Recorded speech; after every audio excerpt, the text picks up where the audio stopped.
Assalamualaikum warahmatullahi wabarakatuh. Alhamdulillah wassalatu wassalamu ala asrafil anbiya'i wal mursalin sayyidina wa maulana Muhammadin wa ala alihi wa sahbihi ajmain. Amma ba'du.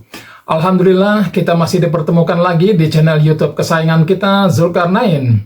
Pada kali ini kita akan membahas tentang bagaimana cara membangun rumah tangga yang sakinah, mawaddah warahmah bersama guru kita Ustazah Zibah. Kami persilakan. Masya Allah, bismillahirrahmanirrahim. Jamaah Cahaya Hati iNews yang dimuliakan oleh Allah Subhanahu wa Ta'ala.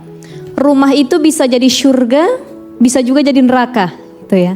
Ada ungkapan baiti jannati, rumahku surgaku. Tapi banyak juga, apalagi suami yang bilang rumahku nerakaku.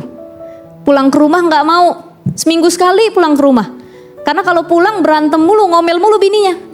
Ntar yang minta nafkah, yang anaknya nangis, minta kamar mandi dan lain sebagainya. Jadi terasa rumah itu seperti neraka. Bagaimana menjadikan rumah seperti surga, nyaman, betah, nggak pengen kemana-mana. Beda orang sekarang itu lebih betah di tempat lain, mall, bioskop, main ke rumah orang. Ke rumah sendiri dia tidak betah. Nah, satu yang harus kita pahami bahwa yang sering tinggal di rumah itu adalah anak dan istri.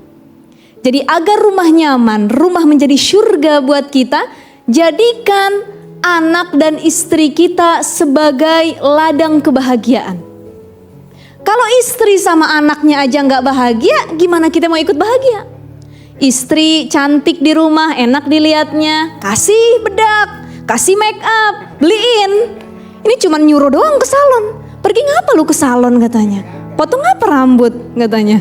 Cat deh rambutnya dan lain sebagainya. Tapi tidak memberikan nafkah dan uangnya, cuman omdo saja. Bagaimana ada kebahagiaan di diri pengalaman istrinya? pribadi ini kayaknya. Nah ini kayaknya. Nonton gak suami saya nih? Ustaz Azhari Jangan gimana ketahuan ya? juga, nggak enak. Terdegur lagi Ustaz Azhari ya. Bukan pengalaman sih, kebanyakan begitu. Tapi ada juga yang pengalaman dikit. Benar. Saya teruskan para guru-guru. Silakan. Masya Allah. Jadi seperti itu, bahagiakan dulu istrinya. Kalau istri sudah bahagia, insya Allah anaknya bahagia.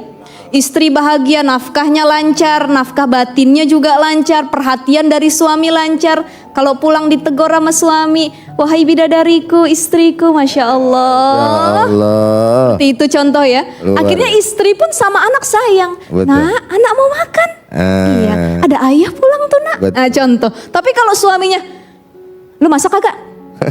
Lu begini amat di dalam rumah, akhirnya istrinya pun kasar sama anaknya.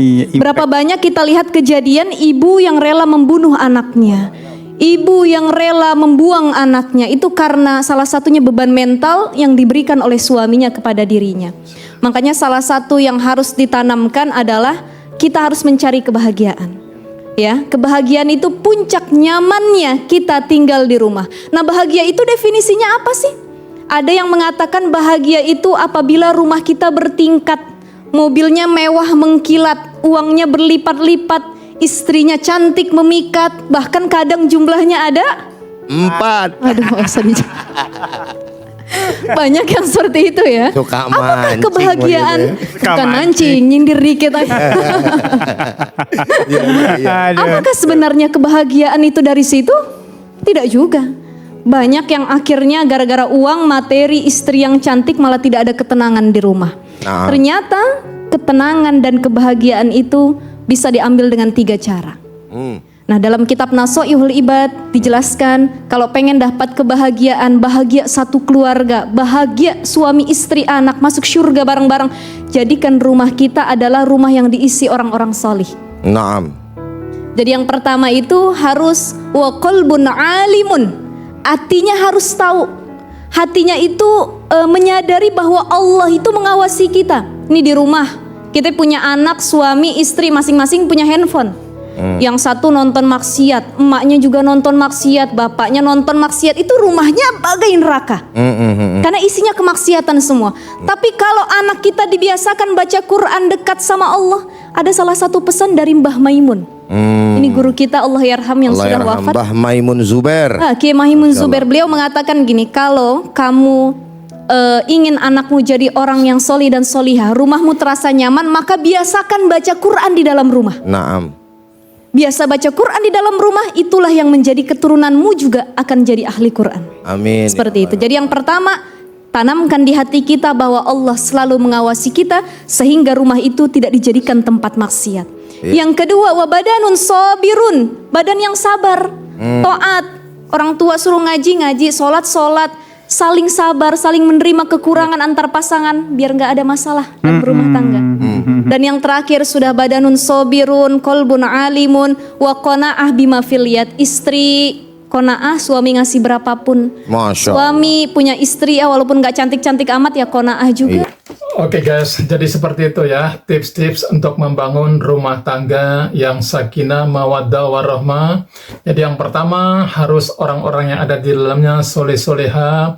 Yang kedua, dibacakan Al-Quran di dalam rumahnya sehingga nanti anak keturunannya menjadi ahli Al-Quran semuanya yang selalu dibimbing oleh Allah Subhanahu wa Ta'ala. Semoga video ini bermanfaat. Kalau kalian senang dengan video ini, jangan lupa like. Kalau kalian senang dengan video-video yang ada di channel ini, jangan lupa subscribe karena subscribe itu gratis. Sampai jumpa di video berikutnya.